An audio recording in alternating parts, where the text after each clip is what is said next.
বন্ধুরা, পানির নিচে এমন কিছু অদ্ভুত এবং বিস্ময়কর জিনিস পাওয়া গেছে যেগুলো দেখে আপনিও অবাক হয়ে যাবেন। নাম্বার 3, এই ব্যক্তিটি তার পোষা কচ্ছপের পিঠে একটি ক্যামেরা বসিয়ে তাকে নদীতে ছেড়ে দেয়, কিন্তু যা কিছু সেই ক্যামেরা রেকর্ড হলো তা দেখে যে কেউ হতবাক হয়ে যাবে। যখন কচ্ছপটি প্রথমে নদীর ভেতরে যায় তখন কিছু মাছ ক্যামেরার সামনে এসে পড়ে, কিন্তু যত গভীরে কচ্ছপটি সাঁতার কাটতে থাকে হঠাৎ ক্যামেরায় ধরা পড়ে এক অদ্ভুত জীব যা দেখতে হুবহু কোনো জলপরীর মতো মনে হচ্ছিল।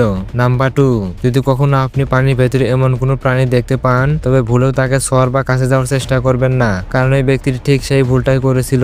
আসলে এটি ছিল এক ব্ল্যাঙ্কেট অক্টোপাস, যা বিশ্বের সবচেয়ে বিরল অক্টোপাস প্রজাতিগুলোর একটি। এর টেন্টাকল দিয়ে এটি মুহূর্তে আক্রমণ করতে পারে। নাম্বার 1, এই স্কুবা ডাইভার পানির নিচে এমন এক অদ্ভুত মাছের ভিডিও ধারণ করেছিলেন যা নিজের মুখে পুরো 4 ইঞ্চি পর্যন্ত লম্বা করতে পারে। এই মাছটির নাম সিলিং জো ওয়ারিয়র ফিশ, যা বিশ্বের অন্যতম বিরল প্রজাতির মাছ বলে মনে করা হয়। আর অবাক করার বিষয় হলো যখন এই ব্যক্তি পুকুরে কিছু খাবার ফেলে প্রথমে একটি মাছ দেখা যায় না, কিন্তু কয়েক সেকেন্ডের মধ্যে শত শত মাছ হঠাৎই পানির উপরে ভেসে ওঠে। বন্ধুরা, পানির নিচে লুকিয়ে থাকা রহস্যময় প্রাণীগুলো আমাদের মনে করিয়ে দেয় প্রকৃতির গভীরে এখনো কত কিছু অজানা রয়ে গেছে।